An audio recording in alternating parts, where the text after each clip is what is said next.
Hi, everybody. Thank you once again for joining us, and more importantly, for being a part of the Cybersecurity Insider program. We have some quick reminders for you about the program. Um, at the end of this presentation, hopefully you've been receiving the TAC alerts that have come out over the past several weeks. And if you have not received those TAC alerts, please do let us know in the chat. Also, if you have any questions related to the TAC alerts, or you'd like to talk about them a little bit today, feel free to put that into the chat as well.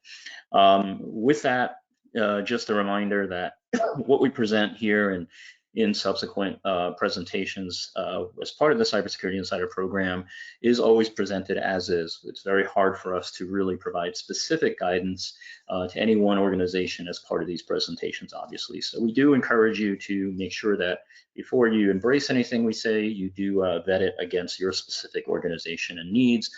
Obviously, we're more than happy to talk to you on a very specific basis, either here or if you wish to connect after the presentations. Always happy to talk to you about how this may impact your specific organization. So with that, just want to kind of give you a little bit of a heads up. This presentation itself is pretty fast-paced. I'm going to be covering a lot of different things. Some of them I think you'll probably know or understand, and hopefully, as always, there'll be some things here that you walk away going, didn't think of that, and I need to do something about that. So I guess as the saying goes, keep your hands inside the car, moving car at all times. And if you do have questions at any point in time, again, please put them into the chat window, and I'll do my best to respond to those towards the end of the presentation. So this presentation really, obviously, as the title goes, is about business continuity. And just to give you a little bit of background, this is based on observations that I and some of my colleagues have had over a period of time, over the past, I guess, two and a half years. And I think it's a little bit different perspective because we're looking at this from a cybersecurity lens, right? And yet, what we found is that more and more we're being drawn into disaster recovery, business continuity questions and discussions. And ultimately, when we're doing incident response and we're brought in to help an organization respond to an attack, we then have a lot of questions about business continuity and disaster recovery. And we've been finding that in these situations, and even when we look at other situations that we haven't been involved in, but kind of, get debriefed on in one way, shape, or form or another, that business continuity is something that we find most organizations are just not getting right. But I guess before we get to that, the question is, do we really get it wrong? I mean, maybe I'm just being very myopic in terms of my thinking and my approach. So I'll point out a few things.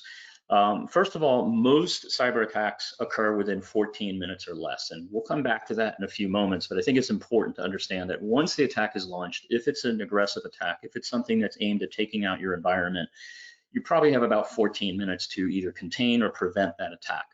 And I guess maybe we'll do a talk on this sometime in the future, but the most important thing to understand is that that's one of your two choices. When you're thinking about incident response and putting together your playbooks or protocols, it all comes down to one of two actions that you contain. Can you contain the attack or prevent it? And can you do that within 14 minutes or less? And we can get into the nuances of containment versus prevention, but prevention is actually one of the components of business continuity, and we often see that missing in incident response plans. We see a lot about how we're going to contain attacks, but not in terms of how do we move into a prevention mode. Now, prevention, I guess I'll just mention this just to clarify what I'm saying. Prevention is not what you do before the attack takes place, right? So that's all your preventive strategies in terms of cybersecurity and how do you stop an attack from ever happening, or is prevention. When you're in incident response and we're thinking about prevention, meaning the attack's occurring, you're being attacked, and I give you a choice of contain or prevent. Prevent is how do you prevent further damage, right? So this is where you've decided that you cannot contain the attack, it's moving too quickly, and your best option at this point is prevention. And by meaning preventing the spread, right, of further damage. So what you're going to typically do in these situations is start shutting systems down, right? And trying to shut them down as quickly as possible to preserve the platform, to preserve your environment, and hopefully be able to get to a known state and then recover your environment. So that prevention action is really part of your business continuity planning, and it kind of bleeds between cybersecurity and continuity. So we'll come back to those things, but the most important takeaway, I think, is that you have about 14 minutes, and it's all over, one way or the other. Either you did the right things or you're not. So we'll come back to that in a moment. The average period of recovery, if you talk to most cybersecurity professionals at this point in time, in fact, we've been hearing insurance companies are now telling people you should plan for about a 4 to 6 week average in terms of your outage. And so I think that's a little bit of a misguided feedback or guidance, I should say. I think, the ability to get back up and running, and I'm going to put an asterisk next to that word running, probably is about 4 to 6 weeks if you have a pretty serious attack occur.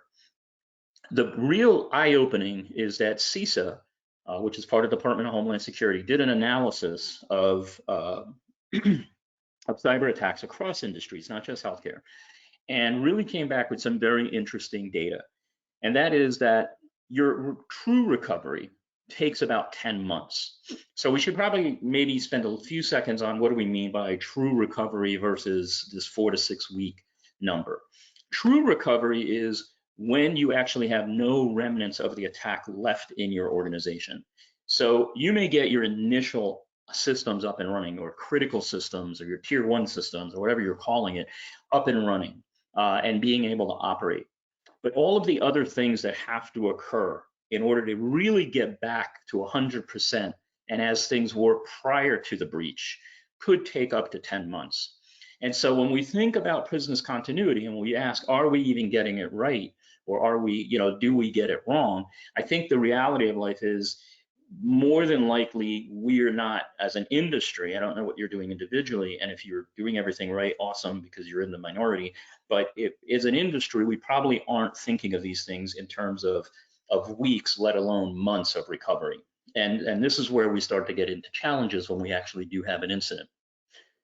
So when we look at a historical snapshot of all the different attacks, big headline attacks that we've seen since 2016, most of you will probably be familiar with some of these, we found that one of the biggest challenges and what led to the loss of revenue or the impact on operations or impact to patient confidence or other areas was ultimately business continuity programs or plans, right? The BCP did not anticipate the level of attack that was actually perpetrated against the organization. And that was really eye-opening to me. I was like, this is something I think we really need to revisit as an industry and kind of start having a conversation around, are our BCPs grounded in classical thinking? I can tell you incident response as a whole, most incident response I've seen in healthcare is very grounded in classical thinking. It's about protecting data, and we use tactics that are 10 years old. And really, we should be focused on how do we protect patients.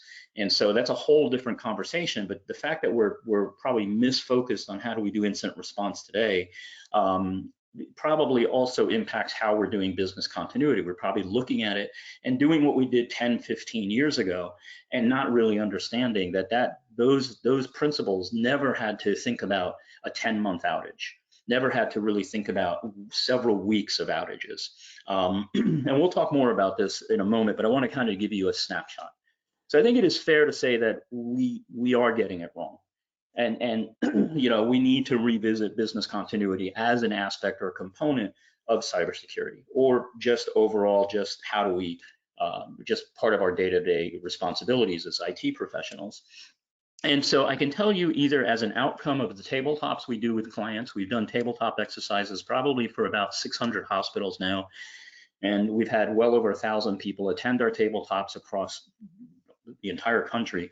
There's a bunch of things we learned there, and then in terms of actually being on the ground and doing incident response in real time with clients. There's a few things that keep coming up as to why we see these BCP, these business continuity plans, not really work well. One is lack of understanding. Is just really not understanding what the organization needs to recover from. And we've seen this really dramatically in obviously actual incidents, but also when we do tabletops and suddenly you tell senior management that, hey, it's now 6 weeks later and your medical devices are not online. And that kind of starts a very different dialogue with senior management around things they never considered.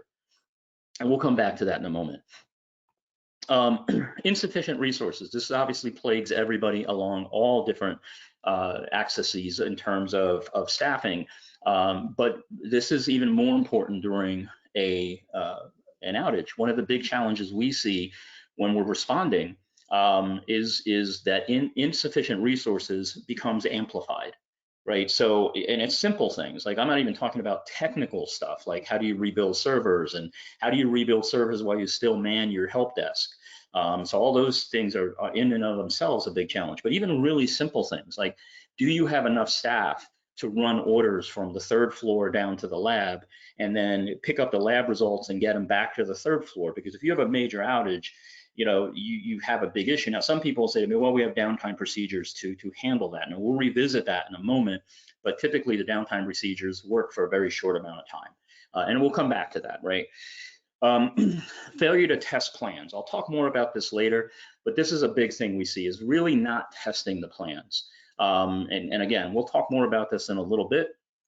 Siloed approaches, meaning that a lot of times what we see is even if you have OEM involved and some other groups within a hospital, that often we see that BCP plans are really focused on IT and HIT systems, right? And not really the overall organization and how all that comes together. And so we see that that really shows a challenge when you're trying to recover the organization from an attack when you actually have a real attack occur. Limited understanding. This is a little bit different than lack of understanding. This is really not having a full awareness of what happens during a cyber attack. And then over-reliance on backups. This is a big thing where we see a lot of emphasis placed on backing up data and not really backing up systems. And I'll talk more about that and what's the small difference in word. I'm not trying to be nitpicky, but there is a difference in those two terms. I think most of us are familiar with them, but I want to make sure we cover that. And so, I'm not going to go through every one of these. I want to kind of just put on the table some opportunity for thinking and maybe debate. But these are the things we typically see are the root cause of why once we get into an incident, it is so challenging to recover. So I want to kind of talk about this, right? And my little animation here is not going to work the way I want. But let's say we have pre-breach, right? So these are all the activities we're doing to hopefully stop an attack from occurring or be better prepared for an attack and to recover an attack. So that's ongoing, that's forever, right? We're always doing that. And then we're in the breach. And then we have post-breach, right? So in breach, we probably all know what that is you're in the actual attack, right? And the attack is actually occurring, it's spreading, whatever is happening is happening. And then you go to post-breach. I think one of the things, though, that we don't really understand, and this is why I took time to put together this graphic, is how quickly we transition from pre-breach to in-breach to post-breach. Now, pre-breach to in-breach is a matter of seconds, right? The alert occurs or you get notified of something through the help desk or however it's occurring, it's reported and you declare an incident, right? And so immediately, once that incident's declared, we've, in a blink of an eye, we're from pre-breach and now we're in breach. The challenge is that in breach, as we mentioned, is about 14 minutes. And most of our planning that I've seen really goes into how do we deal with those 14 minutes. Now, if we use the CISA data, what's interesting is we spend 10 months in post-breach trying to get the entire platform back up and running. And we really don't, I think, have a great grasp on how that 10 months process needs to go and what we have to have in place. Now, one of the big questions, one of the kind of management objectives that I would suggest people think about is how do you get those 10 months down to 8 months, right? How do you get the 8 months down to 6? How do you get yourself down to a 90-day recovery? When you start thinking of that, that becomes even more challenging, right? Because if on average we're spending 10 months and we get ourselves to a point where we realistically understand what it would take to restore our environments over a 10-month period, and all of the challenges. Once we have that, then we need to go back to our plans and figure out how we optimize them and how can we tweak them down to an 8-month outage, a 6-month outage. And the reason that's important is because of obviously the financial implications. There is a big difference between having limited services for 3 months versus having full services within 3 months and the impact on revenue, which obviously impacts margins, which ultimately is a discussion on how much you want to invest in order to get yourself restored fully in a broader sense. But I think it's important that we kind of look at where is the real pain in cybersecurity. And the real pain is in recovery, right? You know, if you were 100% sure that if anybody took out your systems, you could be up and running in a matter of 2 hours, chances are you wouldn't be so worried about detecting attacks. And I'm not saying this is good practice. I'm just kind of illustrating a point here, right? So I'm not saying you shouldn't be detecting attacks or responding and hardening systems, but think about all the efforts we put into that. And ultimately, if we do get breached, we're talking about a 14-minute window, and then the next 10 to 12 months of our lives are spent recovering the platform. So really, there's kind of a weird, like, should we put more money into recovery and really being in a really great position that, hey, if something hits us, we're going to be back and running in this amount of time. Can we beat the averages? Let's say you discount Department of Homeland Security or CISA's 10-month timeline. What if it is really 4 to 6 weeks? 4 to 6 weeks is a very long time. And even when we've done tabletops, having an organization down for 4 to 6 weeks is really challenging, and it causes all kinds of ancillary problems. So what if you could get the 4 to 6 weeks down to 3 weeks, right? Or could you get it down to 2 weeks or 1 week? Now, obviously there's cost structures that come into play with each one of those, right? It's more costly if you want to be up on a 4-9 basis versus a 5-9 basis, and the difference in those 1-9s is obviously exponential.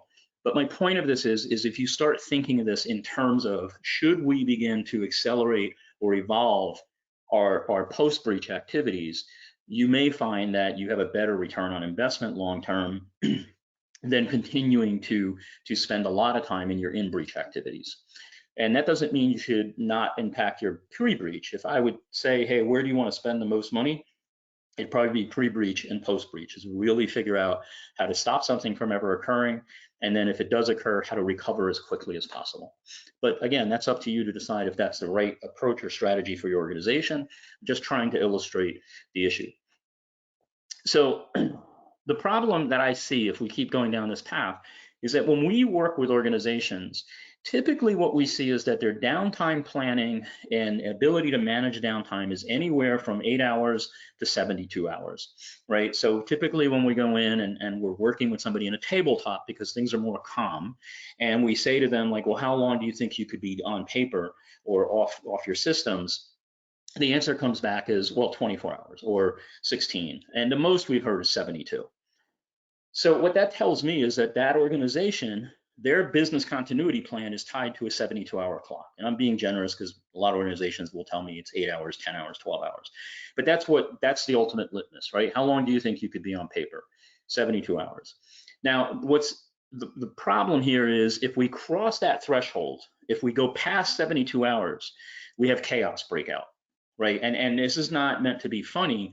It's really what we see starting to happen. Right, once we get past that 72 hours, right, so we're at 0 hour, which is kind of here, right, is the moment that 14-minute windows expires, we're now in recovery mode.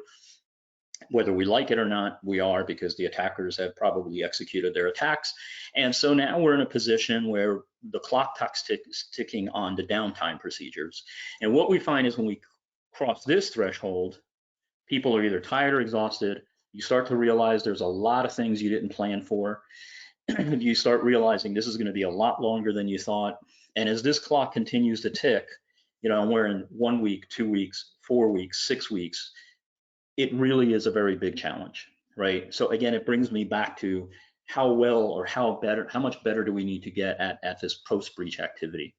So we're going to talk a lot more about that. So some of the things that cause this are kind of what you're seeing build out on the screen. And these are the things that ultimately create this, oh my gosh, we didn't think this through. And we now have a bigger challenge on our hand than we ever anticipated with with our continuity plans. And so this is where, and one of the biggest ones is emotional and psychological impact. What we see really after that, even 48 hours, is staffs get tired, people are getting emotional, and I don't mean they're crying or anything in a corner, it's just they're tired, they're worn down, right? And now you have a lack of resources, so you don't have enough people to do all this, and suddenly you realize that's a big challenge for you, and nobody ever really anticipated how are we going to deal with staff and the mental approaches they need or the mental support they're going to need. We start realizing that, hey, we're well beyond 72 hours, and the people we had or we thought we could use to run orders from the basement or the lab, wherever you have that, up to the 3rd floor, or to get orders transmitted from a clinic that's a half-mile down the road to our lab, or adjust orders, or whatever you're doing has suddenly changed, right? We could do that for 24, 48, 72 hours, but now we're in hour 96, and those kind of challenges is becoming an issue. Lack of baselines, we'll talk about. Backup integrity, we're going to talk about more deep. Lack of realistic understanding, hopefully all of this is kind of shedding light on some of that. It's not meant to be in any way demeaning. It's just stuff we've learned and we're excited to share with you. IT-centric planning, despite the BIA business impact analysis. I kind of mentioned this, that a lot of times we see, even if you have a full business impact analysis, even when people tell me, well, we have OEM and they have disaster planning, even when we see all those things, ultimately what we see is when there's a cybersecurity incident, hey, it's all on IT's shoulders, and we didn't think about all this other stuff. And even when people spin up command centers and do all this, we see this kind of becoming a bigger and bigger challenge. And then we'll talk about soft skill deterioration. But what I'll mention about that is once we go past this kind of 24 to 48 hour window, even sooner, we've seen this happen in, like, within 8 hours, is soft skill deterioration. And I'll talk more about what that is, but it's a big issue and it should be part of business continuity planning, and we rarely ever see soft skill deterioration as part of continuity planning. So those are kind of all the things we see pop up. There's a lot more, but I didn't want to spend all day just listing out a bunch of stuff. So first thing I want to talk about is baselines. And baselines are, I think, one of the biggest pieces of or missed opportunities in getting us back up and running as fast as possible. So earlier I told you that we really focus on backing up data, but rarely do we back up systems. Now there's 2 different ways to think about system backups, I think. One is, am I backing up a system and just like, let's just take the domain controller. So I could back up the entire domain controller and all of its configurations and everything it has to do, and that could be considered a system backup. And probably people are doing that. I'm not sure how often people are, but that's an interesting thing to think about. Are you doing system backups at all? More important that we find is having baselines. Now, I assume everybody knows what baselines are, but I'll cover it really quickly just to make sure we're all using the same terms the same way. So baselines are basically, hey, I have a server, and this is how every server in my environment gets built, right? And so it doesn't matter if I'm deploying a Windows-based Epic or Metatech server, or I'm deploying a Windows-based domain controller, or I'm deploying a messaging system. Every system in my environment starts from this baseline. And same thing for laptops, desktops, tablets, mobile devices, everything has a baseline. You can go as far, and I would implore you to go as far as even all my medical devices have baselines. And those baselines allow us to do a few things, right? We basically have the ability to version them. We know here's baseline version 1, version 2, version 3, version 4, and we can continue to build those. Now, the reason that's important for us is that in a recovery situation, we may need to go back a baseline or 2. And the reason for that is 2 things. 1, backup integrity, which we'll talk about in a moment. And 2, we may find that the current baseline we've deployed is infected or has some type of vulnerability in it, or possibly has some type of security issue. And so the prior baseline may be what we want to restore to. So baselines are unencumbered. They're just basically the raw, most kind of basic configuration you have. And so it allows us, if we said, hey, we've got to restore 100 laptops, we could go out and restore 100 laptops and get them up and running from a baseline.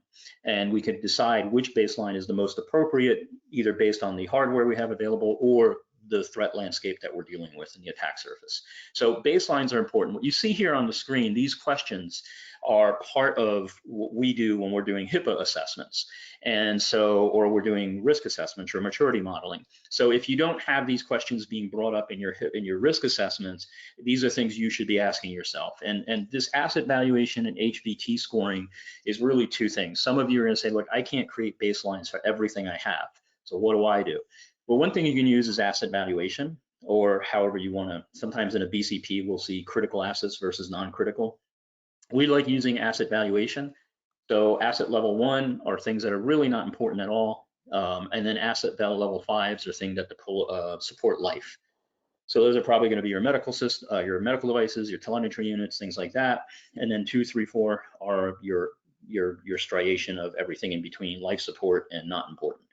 HVT is high value target. So asset valuation is what you think is important in your environment in order to maintain operations and protect patients. And HVT are what attackers think is important. So if you get threat intelligence that says, hey, attackers are really interested in XYZ software or XYZ service or hardware, then you probably should be thinking like, okay, we need to create a baseline off of that, because if we do get hit with that attack, you know, they're really interested in it. And the thing is, what the attacker's interested in may not line up with your view of what's important in your environment. So that's how we use asset valuation and high value targets. It's a way to basically stratify our values or our asset criticality, and also to give the attacker a voice in terms of what they think is important. Either way, what we're ultimately trying to do here is assure that we have baselines, appropriate baselines. And if we can't create baselines for everything, we at least create baselines for all the most important assets in our environment, given the resources and economics that we have. So baselines for us are critical because, you know, if you called us on site, one of the very first questions we're going to ask you is not like, well, what was the attack and where the attackers go? We're going to start thinking about recovery. How fast can we get you back up? And which is probably what you're trying to figure out. And so the first question we're going to have is, do we have baselines to work with? And if you say, well, we have system backups, the next question is going to be like, okay, well, that's going to slow us down. And people are going to say, well, why? Why is the system backup going to slow us down? Because we don't understand, what the impact to that system is, right? We don't understand if that's been compromised, if it's going to reintroduce a security risk or whatever it is. So yes, we will use the system backups if we can, but it slows us down. Baselines allow us to get the baseline up and running, and then hopefully install software from scratch and get that up and running. Now, the reason there's a difference there is what we recommend, or what I recommend to you, is that your baselines should be vaulted or archived. You should find a place to put your baselines that are not part of your backup, right? In a perfect world, you would create a baseline, you would test it, you would assure that it's secure and hardened as best as possible. It would become your gold image. And then before you roll that out anywhere in the network or the environment, you would take that baseline and move it up to the cloud or to a vault or an archive. And then you could roll out that baseline. And then the next version that you do the same process. And this way, if you do get hit, you have an ability to get to this vault, and all your baselines are there, right? They're immutable, and they really, really help you kind of get this environment back up and running very, very quickly. So where you store the baselines should be separate of where you're installing the rest of your backup data and everything else. Can you put a baseline in your backup? Sure, if you want, but I would say that should be secondary to finding an immutable vault for your baseline copies. So that's one big thing we see, is this: having baselines, assuring they're secure, assuring they're representative of your environment, really helps you get things back up and running. And if you're going to do this, there's some obvious candidates, right? Your servers, your desktops, but think about, can you establish baselines for your firewalls, for your network switches, for your wireless environment? You know, what baselines can you create? You don't have to do them all overnight. What if you created one baseline a month, and by the end of a year, you had 12 baselines? And, you know, baselines don't typically change every day. So just some ideas on how to deal with that. So let's talk about backup integrity. So this is an area where we see the biggest surprise. What I mean by that is, you've been attacked, you kind of go, thank gosh, we've got backups, and you know, we should be okay. So I will call that thinking technical integrity, right? This is your belief that, hey, my environment, is pretty good, because my backup, I have backups. We're doing daily or hourly snapshots, and we're doing full backups, and we've got this covered, right? And I've spent a ton of money on this replication scheme, and all this stuff. So that's all technical integrity, and we can call into question whether or not we really know if technical integrity is right or wrong, right? Is we just trusting the source and trusting the software and this process, or do we really test it? I'll get into testing in a moment, but let's just put all of that in a bucket of technical integrity. The problem we have to think about, which has become very serious over the past year and a half and probably hasn't been talked a lot about, is what I would call attack integrity. So attack integrity is, did the attackers have a ability to violate the integrity of your backup? Now, I can tell you there's been a shift in how attacks have occurred over the last year and a half, which is probably why we're seeing attack integrity on a backup become a problem. So what happens now is, typically an attacker is going to gain access to your network in some way, shape, or form, whether it's through phishing, vishing, or some other means, right? But they get in, and they don't actually, and what we've seen very rare cases now where ransomware attacks immediately happen, right? What we've seen is staging of the attack, kind of the old school advanced persistent threat APT stuff. And this staging of the attack, really what it does is it says, or what the attacker does is they figure out your environment. And eventually they either get admin level, or they find some other capability to be able to transition through your network space. But one of their key goals, one of their key objectives, even before they get to things like your domain controller or anything else, is to get to your backup environment. And there's several things that they're trying to do. So one is called direct modification, right? And so there's a few things here, and they work really, really well. I can tell you personal experience from offensive computing. These are like, if I have to come after your environment, this is probably one of three things I'm going to do to you. And the first thing is going to be going after your backups. So direct modification is, I gain access to your backup data and I modify that data, right? Now, there's a few ways to do that. But what I want you to keep in mind is that your source data is now no longer viable, right? You have no longer the ability to trust your backup, because I've modified it. So even if you try to restore at this point, you're going to have a big deal, a big problem. Now, some people say to me like, well, we've got backups going back 30 days or whatever. All right, let's go. We got backups going back 6 months. I don't really understand that strategy. I get it from a log retention, data retention, HIPAA kind of side of the world. I don't get it from a recovery planning perspective. And this is probably where people freak out, right? Where you realize that the attacker got to our backups, and they've been in our environment for 3 months. So every backup for the last 3 months is now corrupted, and you didn't know. And now you have to have that conversation with your C-suite that, hey, we've got a bigger problem because, we've got 90 days of backups that have been corrupted. And now you may say, well, that's fine. We'll just go back 90 days and those backups are fine because they didn't get in the environment up till 90 days. So you can restore some of your environment, but here's where the 10-month pain comes in. I can bet you dollars to donuts that you're still going to have a lot of data that is going to need to be recreated manually between that 0-day and that 90-day period. And so your backup challenge your recovery challenge is still going to be pretty serious.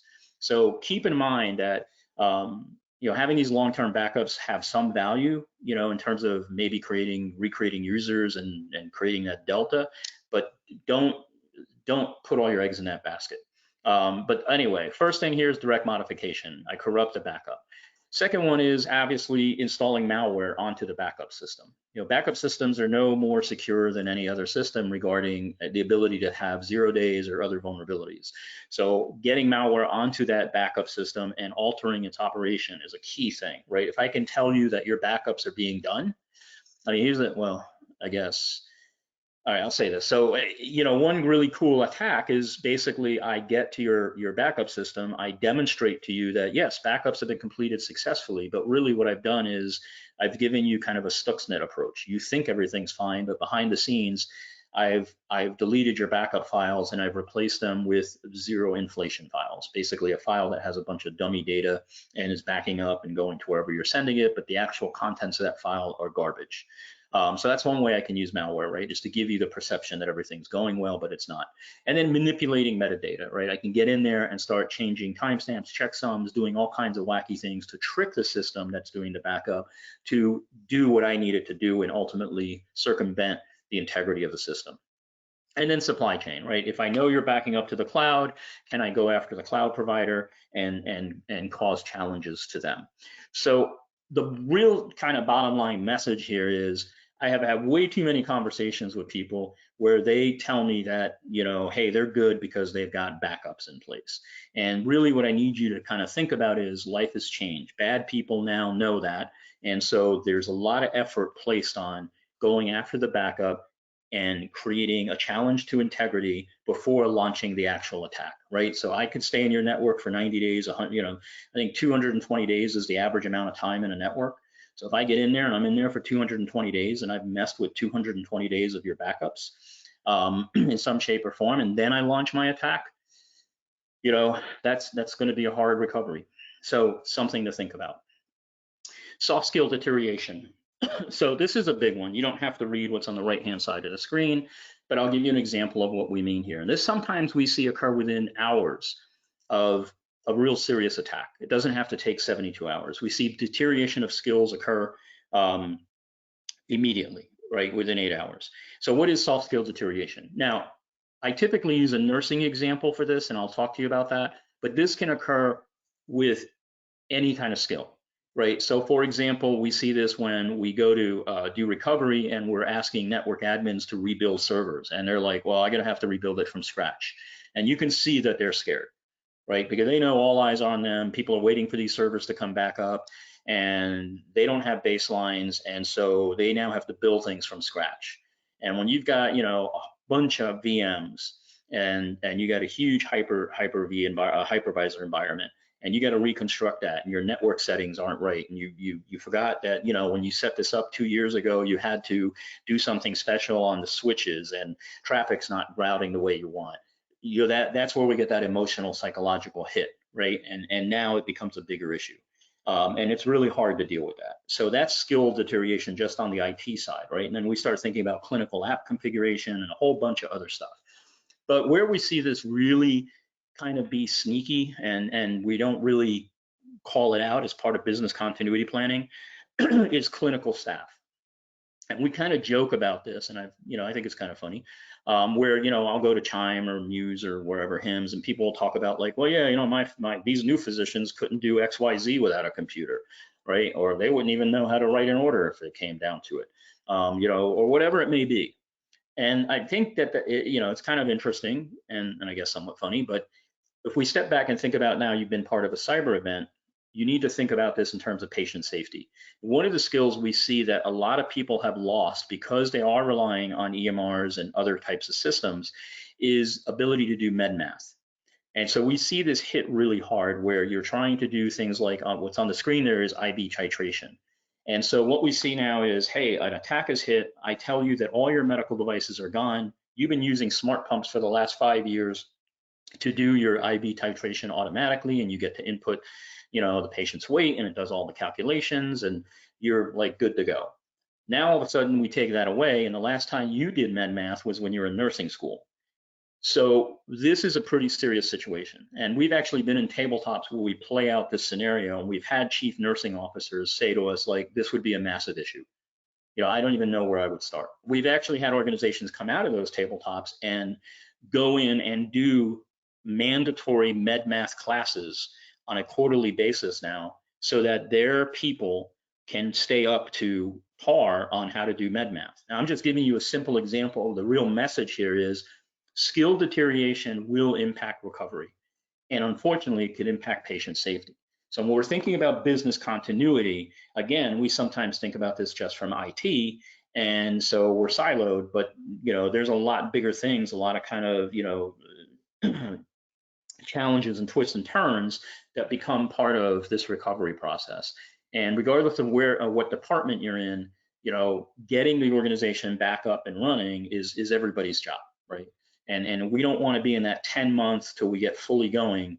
We got to think about how do we stop skill deterioration. It's a really big challenge. And this is, you know, working with nursing education and your CNO and CMO is a big deal to do this. You'd be surprised how big a issue this is in recovery.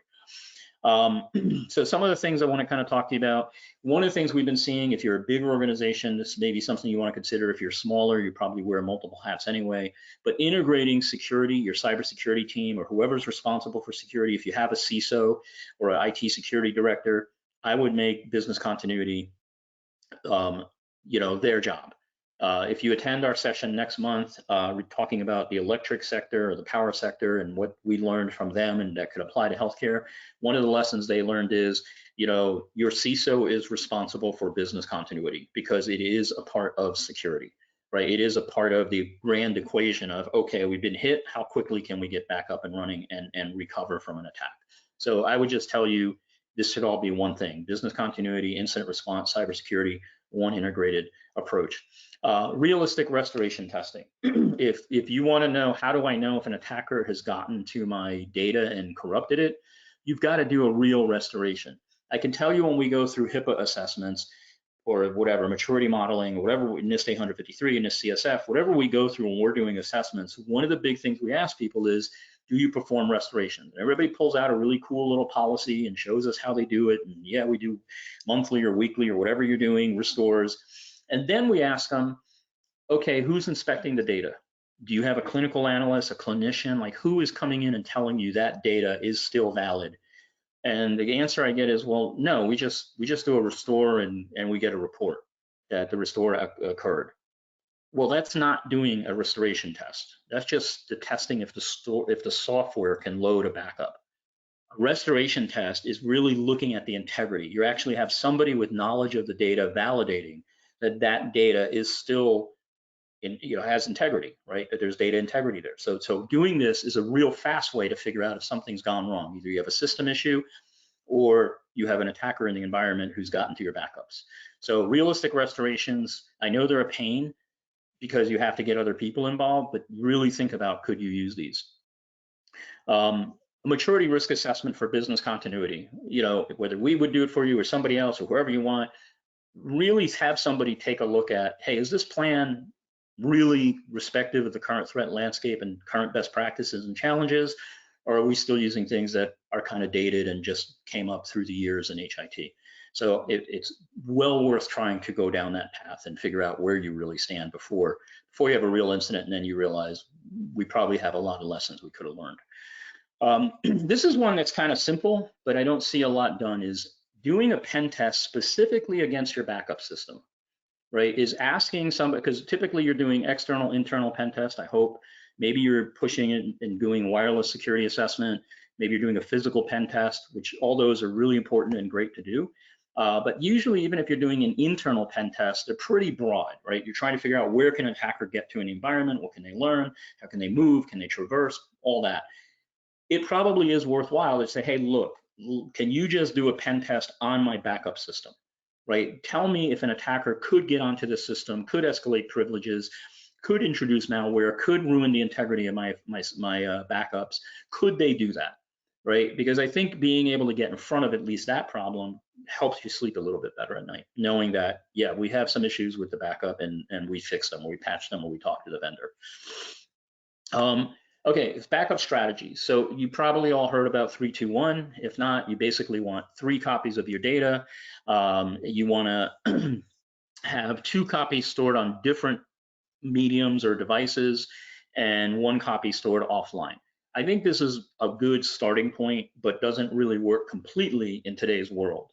So I would tell you that you probably want to add +1 all of these if you can. So basically you want 4 copies of your data, and you want at least 3 different venues of where you're going to store stuff. And then 2 of those should be offsite. Now, what I will tell you is one of these 3 here probably should be in an air gap location. What I mean by that is you're going to go old school, whether it's, I don't even know if they do tape anymore, but you need some place that you can put a completely offline, not connected to anything version of your backup. And it should probably be local. And I'm a big believer in cloud-based backups. But one challenge we've seen is where your network has been brought down. I mean, your entire network is down and you're air gapped. So having this kind of air gapped backup does a few things. One, if the network does go down, you at least have something you can get to. Maybe it's not going to be as timely as your cloud-based or other offsite stuff, but you can get to it. And secondly, if you have an attacker in the environment, depending on what they're doing, your chances of thwarting their activity by keeping something completely disconnected is a big deal. And so this is where things like baselines, base system configurations, and other things like that, you might want to consider doing some type of air gap strategy. Could the air gap strategy be in the cloud? Yeah, you could have a vault or some type of mutable storage in the cloud that you can use as that air gap. And as long as you can get to that cloud provider through some other means, and there's a few different options there. So point of this is think about how you can evolve that backup strategy, but give you peace of mind that you have separated something out that an attacker can't get to. So at this point, I'm going to hand this over to Laura. She's going to give you quick reminders on the Cybersecurity Insider program, and then if there are questions, I'm happy to take them. So Laura. Thanks, John. And thanks everyone for joining our program. I hope you're finding it valuable so far. Just wanted to give you a couple of quick reminders that the monthly webinars will occur the last Thursday of every month at the same time, 2 p.m. And you will get reminders from GoToWebinar. It'll actually come from my name. And those will come 2 days before the webinar and then 1 hour before. You probably saw that today. We do recommend that you possibly block out the monthly time on your calendar.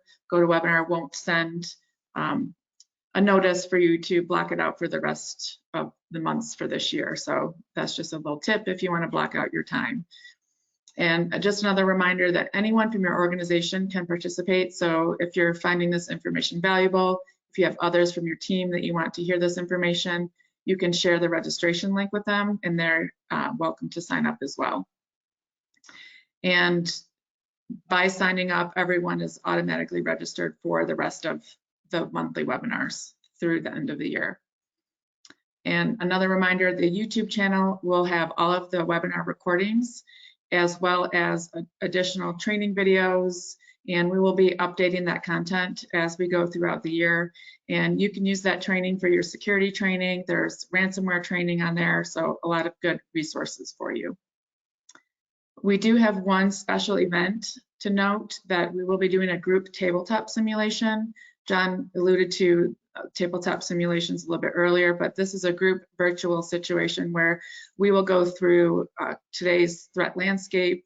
We will share examples of those threats, and you and your team can go through how you were prepared to respond to those. It's a great way to uncover gaps. And that will take place May 11th from 1 to 5, and you're automatically registered for that as part of the Insider program. Another resource is our private LinkedIn group. I know some of you have signed up for that. That is meant to be a place where we can share additional information, resources. I share threat articles there, and it's really a place for you all to be able to interact with each other. If you come across an article, you're welcome to post it there. We can do polls, you can ask questions. And so I did put the link in the chat if you want to go ahead and request access to that. And then we'll share ongoing information there for you. And then lastly, we do welcome your feedback on the program. After each webinar, we will have a survey that will ask you questions on what you would like to see going forward. If you have any ideas on webinar topics, things like that, we want to hear from you. We want to make this program as valuable as possible. All right, John, if you want to go to the next page. And we did just create a new resources page that I'm going to post also in the chat. And this is really meant to be a one-stop shop for you for this program. It will have tabs for all of the upcoming webinars and the webinar topics if you want to see what's coming up and in detail what topics we're going to cover. And then at the bottom of this page are also the links for the YouTube channel, the LinkedIn group, and the registration link if you want to share it. So really meant to have everything in one spot for you. And I will send out an email after this webinar with today's recording and links to this page and the LinkedIn group as well. So please feel free to let us know if you have any questions. So just to build on what Laura said about the tabletop simulation, that is a real tabletop. We take an approach called attack dissection. We're going to present to you real world attacks that have occurred. And as Laura mentioned, the idea there is for you and your team to think about if this attack was occurring right now in your environment, how would you respond, how you would detect it, what assets would you be able to protect or not protect. So it really is kind of a different way to do tabletops. It's a little more fast moving, hopefully a little more fun. Cool part about it is it does qualify as a tabletop. So if you have to like go through your HIPAA assessment or you're doing NIST CSF or one of the other frameworks and you're being asked, do you do tabletops? We thought this would be a great way to get people, I don't want to say to check the box, but you can check the box. And it is a real tabletop. It's by no means all you should do, but if you really are resource constrained or time constrained, and it's probably a great way to do this. So the more people on your team that can be part of it, the better. If you attend and you get through the 5 hours and participate, we can get you a letter of attestation saying that you did participate in this tabletop, and that way you can have proof to demonstrate to auditors that you did go through tabletops. So we're trying really hard to make this an extremely valuable program for you. And as mentioned by Laura, being part of that LinkedIn community is your opportunity to have a voice and really charter and direct where we go and get to know some of your colleagues. With that, I don't know if there are any questions. If so, Laura, let me know.